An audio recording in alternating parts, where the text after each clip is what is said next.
مفتی خالد الازہری کے اصلاحی بیانات اور وظائف کے لیے مفتی صاحب کا یوٹیوب چینل سبسکرائب کریں۔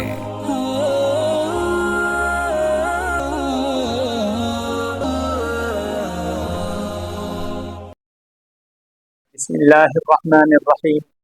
نحمدہ ونصلی ونسلم علی رسولہ الکریم، اما بعد۔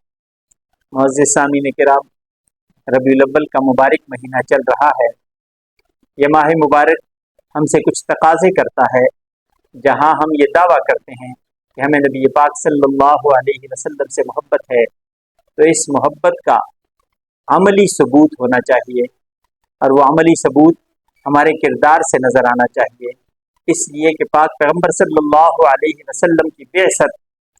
وہ انسانیت کی اصلاح کے لیے ہے۔ آپ صلی اللہ علیہ وسلم کو اللہ نے مبعوث کیا، اور آپ کی بعثت کو اللہ تبارک و تعالیٰ نے ایک عظیم احسان قرار دیا۔ فرمایا لقد من اللہ علی المؤمنین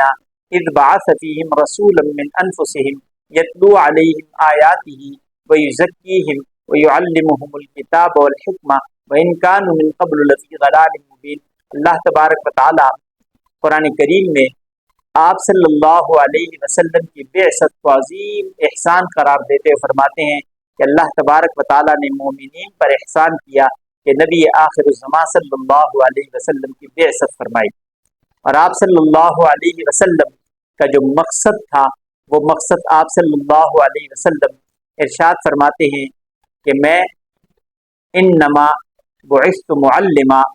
میں معلم بنا کے بھیجا گیا ہوں،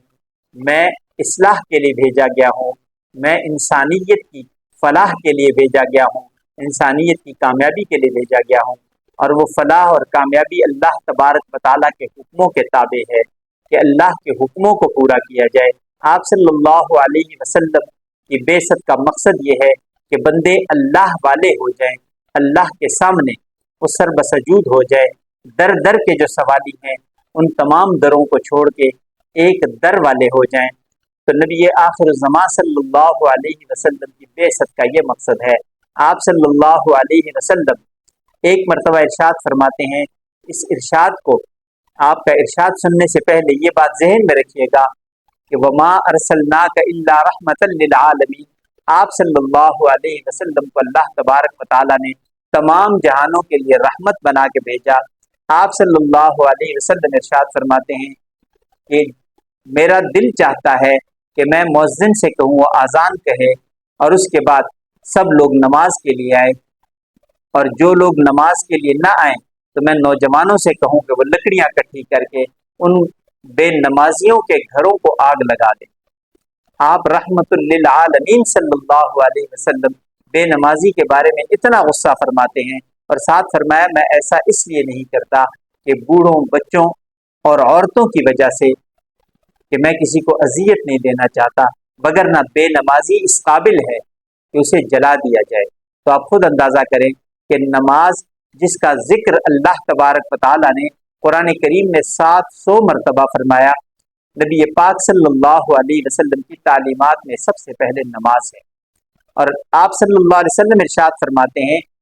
اول ما یحاسب به یوم القیامت الصلاۃ، مسلمان سے قیامت کے دن جو سب سے پہلا سوال ہوگا وہ اس کی نماز کے متعلق ہوگا۔ اگر نمازیں پوری ہوں گی تو باقی اعمال بھی پورے ہو جائیں گے، باقی اعمال میں بھی اس کے ساتھ رعایت والا معاملہ ہو جائے گا، لیکن اگر اس کی پکڑ نمازوں میں ہی ہو گئی تو پھر یہ کہاں جائے گا۔ اور نبی پاک صلی اللہ علیہ وسلم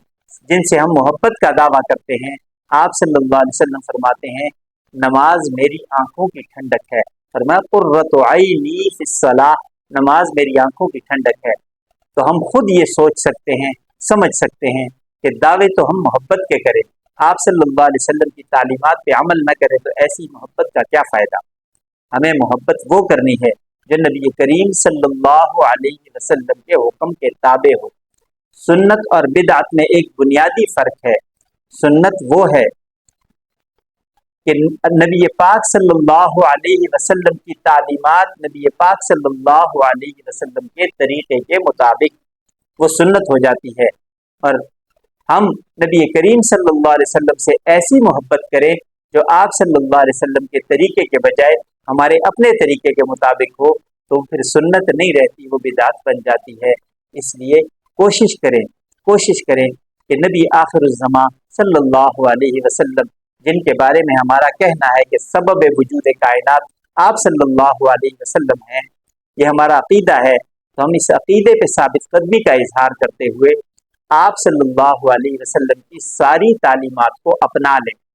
آپ کی سیرت، آپ کی تعلیمات اپنانے کے لیے ہے۔ جس نے آپ کی سیرت کو اپنایا وہ کامیاب ہو گیا، جس نے آپ صلی اللہ علیہ وسلم کی سیرت کو چھوڑ دیا وہ ناکام و نامراد ہو گیا۔ اللہ تبارک و تعالیٰ سے یہ دعا ہے کہ اللہ تبارک و تعالیٰ ہم سب کو سیرت والا بنائے، سیرت پر عمل کرنے والا بنائے۔ وآخر دعوانا ان الحمد للہ رب العالمین۔